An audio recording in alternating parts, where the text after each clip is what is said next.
Okay, guys, now it's time for the exciting time. It's time to get that swapping on the Plenty platform going. So let's just go ahead and head over to the swap section, go to the main website here, and you can go ahead and enter app. On the main website, by the way, it has all these different things. Total value locked is is how much you have locked. It's not how much is on the platform itself. Plenty to harvest, plenty in the wallet. Anyways, let's head over to the swap section. Okay, so basically from here you want to go ahead and press Plenty. You can swap from Plenty to any other token of these tokens listed. You can't actually add any tokens on here. Bear in mind, these are the only tokens that you can swap to on Plenty. So in this case, I'm going to go ahead and choose a farm. What farm do I want?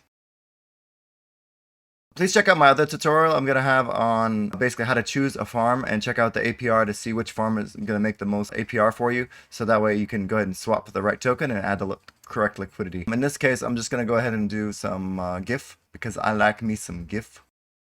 0.1. Let's go to 0.2. Get me some 8 GIFs. 8 Giphy lifts. So I do like Tezotopia. It is one of my favorite projects. I just love how it's all in a browser. But I'm gonna stop shilling Tezotopia. But I like Plenty too as well. The team is very reactive. They had a great AMA last night. So anyway, sorry, I got distracted. You press all those buttons that you just saw me press. It's pretty simple. Okay. If you have any errors, honestly, recently there haven't been that many errors. I haven't had any problems with the website. It loads pretty fast. Everything works really nicely. It takes 15 to 30 seconds for the transaction. When Tezos has Tendermint come up, Tezos is going to be completely broken for a day. But after that, the transaction speed is going to be like instantaneous. And once they have the indexers updated to match with the Tezos protocol, Tezos is going to be one of the fastest blockchains out there. So, transaction confirmed. Normally, let me go ahead and make sure it's confirmed here.